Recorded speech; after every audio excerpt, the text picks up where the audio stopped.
እንደው በኢትዮጵያ ያለውን ወቅታዊ ሁኔታ እንዴት እየተመለከትከው ነው? ብዙ ነገሮች የትኛውን ርዕስ አንስቼ የትኛውን እንደምጠው አላቅም፣ ግን እንዴት ነው የምታየው? በፖለቲካው፣ በኢኮኖሚ፣ በአጠቃላይ ኢትዮጵያ ምን ላይ ነች ያለችው? አቶ አብየው በጣም ጥሩ፣ በጣም አመሰግናለሁ ወንድም መሳይ። እንደገና አንተም ሌት ተቀን ነው የምትለፋ ያለው። ሁለታችንም የሚያገናኘን ከሌሎችም ጋር የሀገር ፍቅር ነው፣ የህዝብ ብሶት ነው እና በጣም ነው እጅግ አድርገን እናመሰግንህ። እኔም ሪሊ ታኮራለህ፣ ለኢትዮጵያ ልጅ ነህ አንተም። በዚህ ለመናገር ወዳለሁ አንተን ላድናቆቴ። ምን መሰለህ እንግዲህ አጠር አድርገን የኢትዮጵያን ሁኔታ ብናየው በጣም የሚያሳዝን ሁኔታ ነው ሀገራችን ያለችበት። በሁሉም መስክ ከየቱ ጀምረን የቱን እንደምንልም አንዳንዴ ግራ ይገባናል። ምስቅልቅሉ በኢኮኖሚም፣ በፖለቲካም፣ በማህበራዊ ኑሮም፣ ሰላም በማጣትም በብዙ ነገሮች ሀገራችን ዝቅተኛ ውስጥ ነው ያለችው፣ ወደ አደጋ እየሄደች ነው ያለችው እና አሁን የሰሞኑን ቀውስ እንኳን ብናየው አሁን በኋላ በዝርዝር እንመጣበታለን። የአገዛዙ ፖሊሲ ውድቀትን ነው የሚያሳየው። ለምን ቴዲ አፍሮ ያነሳው በተለይ አገዛዙን በደንብ የሚቋቋምባቸውን እንትኖች ነው። በሐሳብ አንድ ሰው ብቻውን ነው እንግዲህ አርቲስት ነው እና እንደዚህ ሊደናገጥበት ለምን ቻለ የሚለው ላይ ይሄ ፖለቲካ ቀውስ የሚያመጣው ነው አንዱ። ምክንያቱም ይሄ መንግስት እንደምታውቀው ኢትዮጵያዊነትን ለመግደል ነበር የሚታገል የነበረው በብዙ መንገድ። አገሪቱን፣ ታሪኳን፣ ማንነቷን፣ ኢትዮጵያዊነት የሚለውን ስሜት ለመቅበር ነበር ባለፉት ዓመታት በተለይ በሰፊው የሚታገልበት የነበረው። እሱም በዝርዝር እንመጣበታለን። ምልከ ሰንደቅ ዓላማው ጀምረህ ከአድዋ ታሪክ ጀምረህ ራሱ ከሃይማኖትም አንጻር የእስልምናና የተዋህዶ ኦርቶዶክስ ክርስቲያን የሀገሪቱን ዋልታ አንድነት የሆኑትን በማጥፋት ረገድ በዚህ ሁሉ ነበር የሚሰራ የነበረው። ከዛ ደግሞ በተለይ ህዝቡን መከፋፈል በብሔር፣ በሃይማኖት፣ በቋንቋ ከፋፍሎ መግዛት ከድሮ ከነጮች ከጣሊያን ጊዜምና ከሌሎች ከቅኝ ገዢዎችን በባሰ ደረጃ የአንድ አገር መሪ የራሱን ህዝብ እንደዚህ አድርጎ በመጥላት በመናቅ እና ከፋፍሎ ለመግዛት ሲጥር ሌት ተቀን ለማየት በኢትዮጵያ ታሪክ ውስጥ ምን የታየ የማይመስለኝ በጣም በሚያሳዝን ሁኔታ ነው። ከዛ ህዝቡን በፍርሃት ለማሸባቀቅ ነው የሚፈልገው። አሁን ሰሞኑን እንኳን የምንሰማው የነበረው ለምሳሌ በኦሮሚያ ውስጥ በአምቦ ዙሪያ የ120 ግሩፕ ብለው የፈጠሩትን ስታይ ምን ያክል ህዝቡን ለማስደንገጥና ቀጥቅጦ ለመግዛት ከስድቡ ከጥቃቱ ከምኑ ባለፈ ብዙ ሞክሯል ባለፉት 8 ዓመታት። እንግዲህ በዝርዝር ብዙዎችን የምታውቃቸውን ወላንታ አልነግርህም፣ ግን አንዳንዱን ዋና ዋናዎችን እንኳን ብንጠቅስ አሁን ከዚህ ከ120 ከሚለው ሌላ ራሱ ሰውን በአደባባይ መጨፍጨፍ፣ መግደል፣ አንዳንድ ቦታ ላይ የፍጥኝ እያሰሩ ምን የተማሪ ያሉ ለምሳሌ በወለጋ በተለይ በኦሮሚያ አካባቢ ነው እንደዚህ የሚያደርጉት። ወስደው በአደባባይ መጨፍጨፍ፣ ወላጆቻቸውን አስቀምጦ ራሱ ልጆቻቸውን መረሸን ከፊታቸው ላይ። እንደዚህ አይነት በጣም በየትም ሀገር እንጃ እንደዚህ አይነት ነገር ታይቶ የሚያውቅም አይመስለኝም። እያወጡ መግደል። አሁን በተለይ በሃይማኖት ቅድም በመጣሁበት ቀሳውስቱን እዛው ቅዳሴ ላይ ያሉ ቤተ መቅደስ ሁሉ እየገባ መጨፍጨፍ፣ ገዳማትን ማውደም፣ ትምህርት ቤትን ማውደም፣ ሕክምናዎችን ማውደም። ምን ልበል እንግዲህ ሴቶችን መድፈር፣ ባልና ልጆችን አስቀምጦ ከፊታቸው ላይ መድፈር። ይሄ ሁሉ ለማሸማቀቅ ህዝቡን ተቀጥቅጦ እንዲገዛ ለማድረግ ሬሳ ጭኖ ገሎ በአህያ ጭኖ ማዞር ወይንም ደግሞ መጎተት፣ መስቀል። ምን ትለዋለህ? እንደው እኔ እንጃ የጭካኔ ዓለም ይባል ለማስረዳትም ራሱ ለመስማትም እንኳን የሚቀፍ ነገር። አሁን ሰሞኑን አርስ የሚያደርጉት የምታውቀው ነው። በየቀኑ እየወሰዱ እንደዛ እያፈኗቸው እንደሚጠፉ እና ይሄ መንግስት የዜጎችን አንድነት አይጠብቅም። አገሪቱን መቀመቅ ውስጥ ነው የከተታት። በድህነት እንግዲህ ብዙ ስታቲስቲክስ አንተ የምታቀርባቸው የኢኮኖሚ ምሁራን በየጊዜው የሚናገሩት ነው። ከ80 በላይ በድህነት የሚማቀቅ ህዝብ ያለበት፣ በረሃብ የሚያልቅ፣ በኑሮ ውድነት፣ በግብር በመፈናቀል ስንቱን ነው የምናነሳው? ይሄ መንግስት እንደዚህ አይነት ሁኔታ ላይ ነው እንግዲህ ኢትዮጵያ ያለችው እና እንዴት ነው ልትወጣ የምትችለው? አሁን የሰሞኑን ራሱ በኋላ በዝርዝር እንመጣበታለን። በማጭበርበር በምርጫ እያለ ሀገር ዓለም ያውቀውን ምንም ምርጫ የሚባል የሌለውን በመሳሪያ በሙሉ ያስገድድክ ወስደህ በሉ ካርድ አስገቡ ለማለት መዘጋጀት ምን ትለዋለህ? ተማሪዎችን አሰልፈው በፖሊስ እየደበደቡ እየሄዱ ካርድ ማውጣት አለባችሁ ማለት እና ከዛ እንግዲህ ኦፍ ኮርስ በየቦታው ያለውን ጦርነት በየቦታው ያለውን ማለቅ በቤኒሻንጉል በጋምቤላ በሌሎች ሁሉ በሙሉ የምትሰማው ነው። ከእሱ ብቻ አይደለም የሀገሪቱን ሉዓላዊነት በሙሉ ምንም ዋስትና የላትም። ሀገር በየቦታው እንደተደፈረች ነው ያለችው። ዞሮ ብቻ ምንድነው ሀገራችን ተሽጣለች። ምን ከምን ጊዜው የበለጠ መውረዷ ሳይሆን መሳሪያ ሆናለች። ያው በተለይ ለዩኤኢ በምታውቀው ነው የውጭ እንትን ሁሉ እያሰለጠነ ምን ሱዳን የመሰለ ጎረቤት በጣም ከኢትዮጵያ ሕዝብ ጋር ፍቅር የነበረው እኔ በራሴ አውቀዋለሁ እዛም ሄጄ ያንን ሀገር ለማፍረስ ሁሉ የሚሰራበት ነውና ስንቱን ነው የምናነሳው። የሰንደቅ ዓላማውን እንግዲህ የምታውቀው ነው። አሁን ቴዲን በኋላ እንመጣበታለን። ምክንያቱም ኢትዮጵያን ለማፍረስ አንዱ ዋናው የተነሱበት የነበር ሰንደቅ ዓላማውን ከህዝቡ ህሊና ንቃት ህሊና ማጥፋት ከነጠላ ሳይቀር እየቀደዱ ማጥፋት ከቤተክርስቲያን አይቀር እየገነጠሉ መጣል የመሳሰለው ነገርና ኢትዮጵያን ለማጥፋት ነው የተዘጋጁት። ምናልባት አንተስ ከሶስት በላይ መንግስታትን ታውቃለህ። እንግዲህ ቀዳማዊ ኃይለ ሥላሴ ጊዜ ምናልባትም በዛን ጊዜ ነበረ እድሜህ ጊዜውን ታስታውስ እንደሆነ አላውቅም። የደርግን ዘመን የምታውቀው ነው። የህወሓት ኢህአዴግ ዘመንም አሁን ብልጽግና እንደው መንግስት ይመስላል ወይ? እንግዲህ ሁሉም የየራሳቸው መጥፎ ጎን አላቸው። ነገር ግን ቢያንስ የመንግስት ቅርጽ አላቸው። እንዲናቸው እንዲኖ ተብለው በመንግስት የሆነ ከረጢት ውስጥ አስገብቶ መለካትና መስፈር ይቻላሉ እነዛ። ይሄ ግን አለው ወይ? እንደው መንግስትስ ይመስላል ወይ? እንደ መንግስትስ ቁመና አለው ብሎ መቁጠር ይቻላል ወይስ ብዙዎች እንደሚሉት የማፊያ ስርዓት ነው? የመንግስት ስም ይዟል ግን ሀገሪቱን እየመራ ያለው በማፊያ መዋቅሩ አማካይነት ነው የሚል ነው። እንደው መንግስት ነው ለማለት አፍ ሞልቶ መናገር የሚቻል አገዛዝ ነው? በጣም ጥሩ ጥያቄ ነው። እኔ ሁሉ ጊዜ ራሴ በዚህ ጥያቄ ላይ የምታገልበት ነው። ግን አሁን ወደ መጨረሻ አካባቢ ይበልጥ እያወቅሁ ከመጣሁ በኋላ የሚደረገውን ሁሉ ነገር እየሰማን እንደምታውቀው አሁን ለምሳሌ አምቦኔ 120 የሚለው ሌሎችንም ይሄ መንግስት ነው ለማለት በጣም አያስደፍርም። እንዳልከው ብናወዳደር ቀደምትነት ያሉትን ከቅርብ ጊዜው እንኳን አሁን በህወሓት ጊዜ እንኳን የነበረው ሁኔታ በምናይበት ጊዜ እንደ የህወሓት ጊዜ መንግስት እኮ ነው ምን አሁን ካለፈ በኋላ እኮ ነው የምናየው ምን ነበር የኢትዮጵያ ህዝብ እኮ የሚያሳዝነው ከአንዱ ወደ አንዱ እየባሰ ወደ እየሄደ ነው የመጣው። ስርዓት ነበር እኮ እኔ እንዲያውም በብዙ ነገር እንለያያለን እንግዲህ በሐሳብም በርዕዮተ ዓለም ከህወሓት ጋር በተለይ በዚህ ብሔር ፖለቲካ በሚለው ግን እነሱ በሚያደርጉት የኢኮኖሚ እንቅስቃሴ በተለይም ደግሞ በመንገድ ስራ በቴክኖሎጂ በመሳሰሉት ነገሮች ላይ ምንም እንኳን ሙስና ብዙ ነገርም ቢኖር አንዳንድ ለውጦች ስለነበሩ ድህነትም እየወረደ እንደሆነ በግልጽ ይታይ ስለነበረ የሄድኩ እንኳን ራሴ ቢያንስ ለ10 ዓመት ያክል ቴክኖሎጂ ለማስገባት ዕውቀት ለማሸጋገር በህወሓት ጊዜ ሰራ ነበር። ግን ይሄ መንግስት እንደመጣ አንድ ዓመት እንኳን አልቆየውም። እሱን ዝርዝር ልገባበት አልፈልግም ጊዜም የለንም። ምክንያቱም ሙስናው ጭካኔውም ወሮበላነት የሆነ በቃ ምን ተቋሞችን በሙሉ ማጥፋት የትራንስፖርት ተቋም በለው የሕክምና ተቋም በለው የፖለቲካ ተቋሞችን በለው በዝርፊያ በሙሉ ማጥፋት በዛ ላይ ደግሞ በጭካኔ እና ይሄ መንግስት የወንብድና የወሮበላ የማፊያ አይነት ተግባር ነው በሙሉ የሚሰራ ያለው። እኔ አሁን የምንሰማው ቅድም የዘረዘርኳቸው ነገሮች እኮ ምን ማፈን መታሰር ምን አለ ይባላል። አሁን በወያኔ ጊዜ በህወሓት እንደዚህ አልነበረም። እኔ በንጉሱ ጊዜ ምን ነበር ወጣት ነበርኩ። ኢንፋክት አሁን ቴዲም አልፎ ያነሳዋል ወደ ኋላ ሲሄድ መጥፎም ጥሩ የሚባል ነው ታሪክ መቼም የማንም ሀገር ያለ ነው። ግን እንዴ በጃንሆይ ጊዜ እኮ ይህችን ሀገር አስከብረዋት ነበር። ዛሬ ዝም ብዬ ሳስታውስ አንዳንድ ይመጣል የሚመስል አሁን አንዴ በ71 አንድ ምሳሌ ልስጥህና በፈረንጅ አቆጣጠር በ71 አካባቢ ነውና ንጉሱ ወደ ቻይና ሄደው ነበር እና ወደ ቻይና ሲሄዱ ማንንም ያላደረገው ነው አክቹአሊ ሊቀመንበሩ ማኦ እንግዲህ የኮሙኒስት ፓርቲ መሪ ነው እንግዲህ የኮሙኒስት ሀገር መሪ ነው። እንዴት አድርጎ በክብር እንደተቀበላቸው ኢትዮጵያ በሚል እቺ ጥንት ሀገር የአፍሪካ መሪ የሆነች ጠላትን የተዋጋችና ነፃነቷን አክብራ የኖረች በሚል በክብር ነው እንግዲህ ተቀበላቸው። በነገራችን ላይ ያኔ አሜሪካ እንኳን ገና የዲፕሎማቲክ ግንኙነት አልፈጠረችም ነበር ከቻይና ጋር ንጉሱ ሲሄዱ ገና እነሱ እየተዘጋጁ ነበር። ታይዋንን ነበር የሚያውቁት ነበርና ከአሜሪካም ጋር ጥሩ ግንኙነት ነበራት ኢትዮጵያ።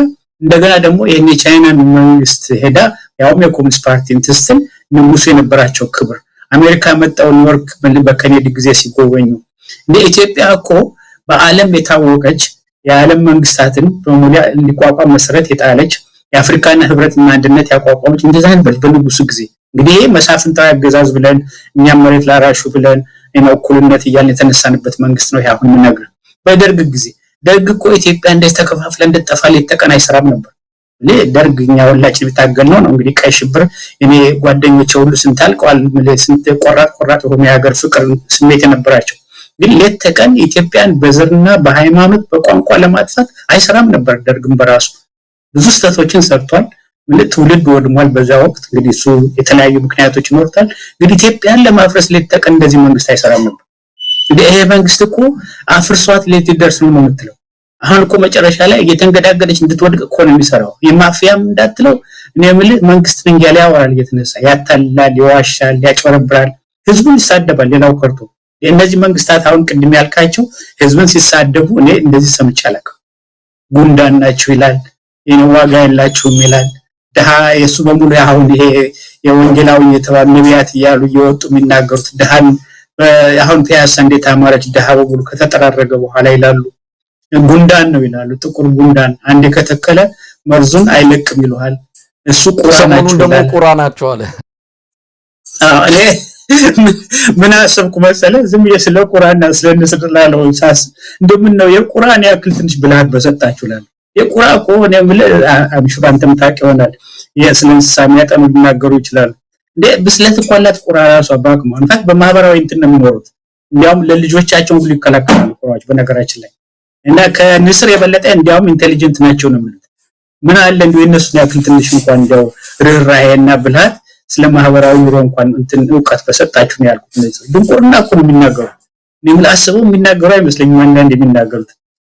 እና ኤኒዌይ ባጭሩ እኔ የምልህ እኔ እንጃ እኔ እንደዚህ አይነት ነገር በኢትዮጵያ ታሪክ ውስጥ ታይቶ አይመስለኝም። ግን ከሁሉም የሚያሳስበው ሁሉ ጭፍጨፋ፣ የሁሉ መገደል፣ መታፈኑ፣ መታሰሩ ብዙ ነገር አለ። ግን የሀገሪቱ ህልውና አስጊ ደረጃ ላይ ደረሰ።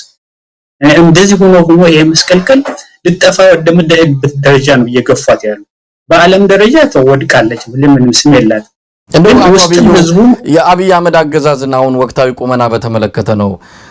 በሀገር ውስጥ እንግዲህ ከ80-70 በመቶ በላይ የኢትዮጵያን አካባቢ የሚቆጣጠር አይደለም። አማራ ክልል ያው ሰሞኑን ምን ሰማው ሪፖርት አለ። ሌላው ቀርቶ አረንጓዴ በሆኑት በምርጫ ቦርድ አረንጓዴ ተብሎ በተከለሉት ቀጠናዎች ጭምር 36 የምርጫ ወረዳዎች ወድመዋል።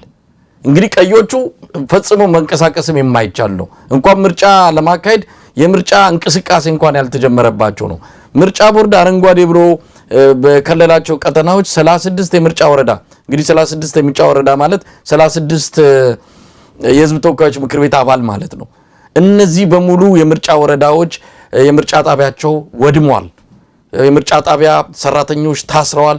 በፋኖ እርምጃ የተለያዩ ቅጣት ተሰጥቷቸዋል። ስለዚህ ኢትዮጵያን መቆጣጠር መንግስት አይደለም፣ ትግራይን አይቆጣጠርም። ያው የምናውቀው ነው። ኦሮሚያ ክልል በተመሳሳይ ከፊል የሚባለው ሁሉ ተሻግሮ አሁን ከግማሽ በላይ የሚሆነው የኦሮሚያ ቀጠና በአብይ አህመድ የሚታዘዝ አይደለም። ሰሞኑን ምን ሰማው ሪፖርት አለ። ደቡብ ላይ ኮሪያ አካባቢ ከ400 በላይ ሰዎች በአንድ አመት ጊዜ ውስጥ ተገድለዋል። ከፍተኛ ችግር ነው ያለው። የሚቆጣጠረው ጸጥታና ስርዓት የሚያስከብርበት የኢትዮጵያ ቀጠና በጣም ያነሰ ነው። ካናዳ ያወጣችውን የጉዞ ማስጠንቀቂያ ያያየን ነው ከአዲስ አበባ በስተቀር እሱንም በከፍተኛ ጥንቃቄ ነው የአዲስ አበባውንም። ስለዚህ እንዲህ አይነት በሀገር ውስጥ የከሰረ ጀንበሯ እየጠለቀችበት ያለ አገዛዝ ነው። አሁን ደግሞ በውጭው በፖሊሲው በሚከተለው ፖሊሲ ምክንያት ከፍተኛ ኪሳራ ደርሶበታል። አሜሪካ ከኤርትራ ጋር ግንኙነት ልትጀምር ነው። ማዕቀቡን አንስታ ቀጠናው ላይ እንግዲህ የኃይል አስተላለፍ ለውጥ ሊመጣ እንደሚችል እየሰማን ነው። የአብይ አህመድ ደሞዝ ከፋይ የሆነው የተባበሩት አረብ ኤሚሬትስ መንግስትም ከአሜሪካ ዳራጎት እየጠየቀ ነው፣ እርዳታ እየጠየቀ ነው ያለው። በብዙ የውጭ ፖሊሲዎቹ በብዙ እንቅስቃሴዎቹ ኪሳራ ገጥሞታል። ስለዚህ በሀገር ውስጥም በውጭም ጀንበሯ እየጠለቀችበት ያለ ስርዓት ይመስላል። ምናልባት በዚህ ወቅት ላይ እኔ ከሞትኩ ሰርዶ አይብቀል አይነት በሚወስደው እርምጃ ሀገር እንዳይጠፋ ጥንቃቄ መደረግ ያለበት ነው። ከዚህ ሰውዬ እንደው እቺን ሀገር በሆነ መንገድ መመንጠቅ ካልቻልን በስተቀር አደጋው ሰፊና ጥልቅ ሊሆን ይችላልና እንደው ከዚህ አንፃር በሁሉ መስክ እየከሰረ እያበቃለት ያለ ስርዓት ለመሆኑ ብዙ ማሳያዎችን መዘርዘር ይቻላል። አቶ አብዩ ልክ ነው። ምንድነው አንድ ትልቅ ነገር ተስፋ የታየን የተስፋ ብርሃን የታየን ጎበል ለማለት ይቻላል። በተለይ ቴዲ አፍሮ በኋላ በዝርዝር እንመጣበታለን። ያስመሰከረው ነገር ቢኖር ለኔም ምናልባት ለብዙዎቹ ምናልባት ላንተም ሞተች ጠፋች ያልናት ሀገር ኢትዮጵያዊነት ልትሞት እንደማትችል ነው። በጣም የሚገርመው ነገር ቢኖር እሱ ነው። አሁን ይሄን ዳስጣል ነው ሌሎች ሙዚቃዎች ካወጣ በኋላ በቅርቡ እንኳን እንደሰማነው ቢያንስ ወደ 80 ሚሊዮን ህዝብ ነው ያየው። እንግዲህ 80 ሚሊዮን የሚባለው በማነው ስሙ በኢንተርኔት እና በዩቲዩብ ሬከርድ ነው። ከዛ ውስጥ ከ80 ሚሊዮን እንግዲህ በግሩፕም በመሳሰለው ህዝቡ በፋሚሊ በቤተሰብ የሚያዳምጠው መገመት ትችላለህ። ቢያንስ የኢትዮጵያ ወደ 130 ሚሊዮን እንኳን ቢኖር እነዚህ ሰዎች ማይደግፉት አንዴም እንኳን አይሞሉ ለዘራፊዎቹና ጨካኞቹ አብዛኛው ህዝብ አድንቆ ያለቀሰ በቁጭት በስሜት ነው ይሄንን ሙዚቃ ያዳመጠው። ስለዚህ ይሄ ትልቅ ተስፋ ነው፣ ታሪካዊ ተስፋ ነው። በጣም ያደናበራቸው ነው ቅድም ስለ እንደነበረው ነው ኢትዮጵያዊነት ሞታለች ወድማለች እንደፈለግ እንገዛታለን ብለው ያሰቡት እንዳልሆነ ነው ያወቁት። አንድ አርቲስት ነው እንደዚህ ያነቃነቃቸው። ስለዚህ ይሄ ትልቅ ተስፋ ነው። ምንድነው እኔ የሚታየኝ አሁን መሰለ ወንድም መሳይ ሁልጊዜ ትግሎች ሲፈነዱ ታምቀው ይቆዩና መጨረሻ ላይ ነው እሳተ ገሞራ የሚፈነዱት። በየካቲትም በንጉሱ ጊዜ የሚሆነው እንደዛ ነው። ምናልባት በውሃትም ጊዜ ያው እንደዚያው የዚህኛው እንደው ያስፈራል። እኔ የምልህ አሁን ይሄን ያክል ህዝብ እንደዚህ ቁጣ ካለው ቁጭት ካለው አሁን ቴሪ እንደሚናገረው ምልህ ውስጡን እያረረ ነው። መጀመሪያ ላይ ሙዚቃውን በኋላ መጣበት አለኝ ዳሽጣል የሚለው ለራሱ ነው የሚናገረው። ልክ የኢትዮጵያን ህዝብ የኢትዮጵያ ድምጽ የሆነው ለዛ ነው። ሁሉም በሆዱ በልቡ እያረረ ነው ያለው። ያንን ነው ያወጣው። ያንን በሚያወጣበት ጊዜ የሚያሳይ ተስፋ ምንድነው? እቺ ሀገር አትሞትም ማለት ነው። እንደዛማ ባይሆን ኖሮ ጠፍተን ነበርኩ። እንደዚህ መንግስት አያያዝ ባለፉት 8 ዓመት ልክ ክልል ከክልል ሃይማኖት ከሃይማኖት ብሔር ከብሔር እያጋጨ እንደገና ለዋላነትም እያስደፈረ በኢኮኖሚ ተው እንግዲህ ልብ የሚጣለው ግብር ይሄ ኑሮ ውድነቱ ይሄ ሁሉ የሆነ በአለም ደረጃ ወድቃ እስካሁን ድረስ ኢትዮጵያ አትኖርም ነበር። ግን በጣም የሚገርመው ነገር ህዝቡ ኢትዮጵያን እንደሚወድ ህዝቡ ኢትዮጵያ እንድትፈስ እንደማይፈልግ ይሄ ህዝብ አንድ ቀን ከተነሳ ደግሞ እንደሳተ ገሞራ እንደሚሆን እና ይሄ ትልቅ ተስፋ ነው። ኢንፋክት ይሄ መንግስት ማወቅ ያቃተው እሱ ነው። አይ በታሪክ የሚማር ነው። አምባገነኖች ሁሉ ጊዜ አይማሩም። በነገራችን ላይ ካለፈ ታሪክ አያውቁም እና ሁሉ ጊዜ የቀጠቀጡ የደበደቡ የረገጡ ያስፈራሩ የሚኖር ነው መስላቸው። ግን ፈሪዎች ናቸው ደግሞ ቢገርም ይሄ መንግስት አሁን ፈርቶ ነው እኮ እንደዚህ የተደነባበረው። በአንድ ጊዜ በቴዲ አፍሮ ደፋር ይመስላሉ፣ ግን በጭካኔያቸው ደፋርን ለማለት ይፈልጋሉ። ሰውየው አንዴ ተነስቶ ወጥቶት እዚህ ከሆነ የኛ እንዲያውም ከቀይ ሽብር 10 ጊዜ ይበልጣል ከተነሳብን አንለቃቸው ምናምን ያለ አስፈራራ ይሞክራል። ግን ይሄ ህዝብ ዝም ብሎ ተዘጋጅቶ አምቆ ነው ያዘው። ሊፈነዳ ይችላል። ከፈነዳ ደግሞ ከዛ በኋላ እንደማዕበል ነው የሚበላቸው እነዚህ። እንዲያውም አሁን ማሰብ የሚያስፈልገው ኢትዮጵያን በተቻለ መጠን እንዴት አድርጋ ልትሸጋገር የምትችለው እንደዚህ አይነት እሳተ ገሞራም ቢፈነዳ ማዕበልም ቢነሳ ሌላውም እንዳይጠቀምበት ከውጭም ከውስጥም በተለይ አሁን በጥቅመኞቹ በገንዘብ በምን የተያዙት መሳሪያ እንደሚሉት ነገ ጧት ያመቻቸው ወደ ዱባይ ወደ ዘርፈን እንሄዳለን የሚሉት እነሱ ሀገር እንዳያጠፉ ያው መንግስት ይባል ቅድም እንዳልከው ስርዓትም ስለሌለ እንዴት አድርጎ ነው በስርዓት መሸጋገር የሚቻለው? እሱን ነው እንግዲህ አሁን በተቻለ መጠን ይሄ ትልቅ ተስፋ ነው። ይሄ ራሱ የኢትዮጵያዊነት መነሳት የሚል ግን ራሱ ወደ ቴዲ አፍሮ የሚያሳየው መሰለ ህዝቡ አንድ ምልህ የሚመራው የሚያደራጀው የሚያቀናጀው ውስጥ ለውስጥ የሚያደርገው ካለ ለመነሳት ወደ ኋላ እንደማይል ነው። ኢንፋክት ከቴዲ አፍሮ መማር የምትችለው ምንድነው? አንድነትን ነው ያመጣው። አንድነትን ነው የሰበከው። እነሱ ደግሞ ይሄን አንድነት አይፈልጉትም። ከፋፍሎ በመግዛት ነው የሚፈልጉት። ቆራጥነትን ነው፣ ለለውጥ መዘጋጀትን ነው። ስለዚህ አገሪቱ ትፈርሳለች የሚል ስጋትን ቢኖረን አስፈላጊውና ትክክለኛውን ነገር ከተደረገና ከተሰራ ግን አትፈርስም የሚል እምነት ነው ያለኝ። ኢንፋክት እነሱ ገፋፍተው 11ኛውን ልክ እሱ በኢትዮጵያ አቆጣጠር 11 ሰዓት ነው እንደሚለው ጀምር የሚለው ሙዚቃው ላይ ገፋፍተው እንዲፈነዳ ወደ 11ኛው ሰዓት ላይ እንዳያደርሷት ነው ይችላል። ያኔ ከፈነዳ ግን ምን ሊሆን ይችላል የሚለውን በጥንቃቄ በህብረት በአንድነት በመነሳት መፍትሄ መፈለግ ያስፈልጋል እንጂ አይ ቲንክ ሀገራችን አትሞት። አይ ቲንክ ትልቅ ነገር ያስተማረን ቢኖር አሁን ቴዲ በዛ ነው። እኔ ምን አነቃው ህዝቡ ነው ተስፋ ያቆረጠው ሁሉ ተስፋ ነው የሰጠው። ግን ተስፋ ደግሞ ዝም ብሎ አይደለም፣ ቆራጥነት ያስፈልጋል፣ ትግል ያስፈልጋል። የኛ ትውልድ እንደምታውቀው በዚህ በኩል በጣም ጀግና የነበረ ትውልድ ነው። ምንስተቶች ተሰርተዋል፣ ብዙ ነገር አለ። ግን ልክ አሁን ቴዲ እንደሚለው ለነፍሱ አይሳሳም ነበር፣ ለሀገሩ ነበር የተነሳው። ለሀገሩ የተነሳ ነው ምን የመሰሉ ወጣቶች የኦሮሞ የአማራ የትግራይ የሁሉም የምትላቸው ህይወታቸውን እያሳለፉ የሰጡት ለሀገራቸው ብለው ነው። ይሄም ወጣት አሁን ያለው ህዝብ ከዛ አትሊስት እሱን መማር አለበት። ምክንያቱም በግፍ ዝም ብለ በእነዚህ ፈሪዎች በሚደናበሩ እስኪ ተመልከት። አሁን እሱ በሌሊት እየሄዱ ምናምን የሱን ቤት መጎርጎርና ስቱዲዮውን ማፍረስና ምን ማለት ምን ይባላል? በእነሱ ቤት አሁን እንትን ማለታቸው ነው አለ አይደለም እንዲሸማቀቅ ለማድረግ እሱን ብቻ ሳይሆን ወጣቶችን እያፈሱ ማሰራቸው እና ከተነሳችሁ እንደዚህ ነው የምናጠፋችሁ ነው ማለት ነው። ግን መነሳቱ አይቀርም፣ ህዝቡ ይነሳል። ወደዛ ልናልፍ ነው እንግዲህ አቶ አብዩ። ያው የቴዲ አፍሮ አልበም መውጣት ሳምንቱ ሙሉ ለኢትዮጵያውያን መነጋገሪያ ትልቁ አጀንዳ ሆኖ ነው የዘለቀው። አሁንም እንደዚሁ ትኩስ አጀንዳ እንደሆነ ነው ያለው።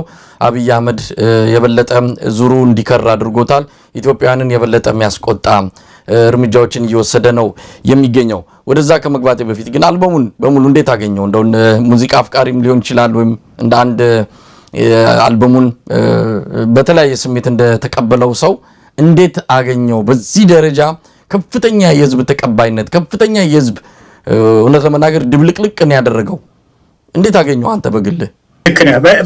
በጣም እኔ መቼም የራሴን ስሜት ልንገር የተፈጠረብኝና መጀመሪያ እኔ እየጓጓ ነበር ስጠብቅ የነበረ ሙዚቃው ሊወጣ ነው ሲባል፣ ምክንያቱም በጣም ነው የምወደው ሙዚቃን በጣም ወዳለሁ። በነገራችን ላይ እንደ ብዙ ኢትዮጵያውያን አንዳንዴ እንዲያውም ሀሳብ ሲገባኝ እንቅልፍ ቢዝለኝ ጆሮ ላይ አድርጌ ሙዚቃ እያዳመጥኩ ነው የምተኛው። በተለይ ክላሲካል ሙዚቃ ኢትዮጵያ ነው። ሌሎች ቴዲንም በጣም ነው የምወደውና የማፈቅረው እና ይሄን ሙዚቃ እስከሚወጣ ድረስ በጣም ነበር በጉጉት ስጠብቅ ነበር እና የሚገርመው ልክ እንደወጣ አይደል መጀመሪያ ጀንበር የሚለውን ነው ያዳመጥኩት የነበረና እሱ ነበር የወጣ ነበር። እሱን ልክ እንደ ሲቃ ያዘኝ። እሱን በማዳመጥበት ጊዜ ምን ስለ ሀገር ሲያወራ፣ ምን ስለ ሀገር ስለ ሰንደቅ ዓላማ ሲያወራ ሁላችንም ነው የምንበጠበጠው። ከዛ ደግሞ እንደገና የዳስጣል የሚለውን በሚመጣበት ጊዜ እያዳመጥኩ እንግዲህ ዳስጣል በኋላም በደንብ እንነጋገርበታል። ልክ እንደ ሙቪ ነው የምታየው። አይ ቴዲ ከፍተኛ የሆነ ችሎታ ያለው በጣም ልዩ የሆነ ተሰጥኦ ያለው ሰው ነው። ዘፈንም ለማለት የሱም በጣም አስቸጋሪ ነው። ድርሰት ነው ምናልባት ሊቀርብ ይችላል እንደነ ያሬድ ምናምን እንጂ ዘፈን ስትሉና ሙዚቃ ስትሉ እንደውም ይቀላል እና በእያንዳንዱ ቃላት ከፍተኛ የሆነ ኃይለኛ የሆነ ውበት ግን ያለው ትርጉም እየሰጠ ነው የሚያቀርበውና ልክ እሱን በሚልበት ጊዜ ወደ መጨረሻ አካባቢ ልክ እኔ ስለ ባንዲራው ሲናገር፣ ስለ አርበኞች፣ ስለ ጀግኖች ሲናገር አልቻልኩም፣ ስለ መስዋዕትነት ሲናገር ምክንያቱም ያሳለፍኩት ነውና ፈነቀለኝ እና ከዛ እንባያ ሁሉ መፍሰስ ጀመረ። እውነቴን ነው የምነግርህና በእንደዚህ አይነት ስሜት ነው የሰማሁት። እስካሁን ድረስ ገና አልጠገብኩትም። ኢንፋክት በኋላ አቆምኩ፣ ምክንያቱም ረበሸኝ ውስጤን። ሁላችንም የሀገር ፍቅር ስሜት አለን፣ ቁጭት አለን፣ ብሶት አለን። ይሄን መሆን አልነበረባትም ይህች ሀገር። ስንት አርበኞችን ጀግኖች የነበሩት የሁላችንን መስዋዕትነት የከፈሉላት ሀገር በሚል ቁጭት አለን እና በእንደዚህ አይነት ስሜት ነው የተቀበልኩት። ከዛ በኋላ ተረጋግቼ ነው እንዲያውም ሌሎችን ዜማዎች ማዳመጥ የቀጠሉ እስካሁን ድረስ። ኢንፋክት አሁን ዳስጣል የሚለውን አላቆምኩም። ይገርምሃል፣ በሰማሁት ቁጥር አዳዲስ ትርጉም ነው ማገኝበት።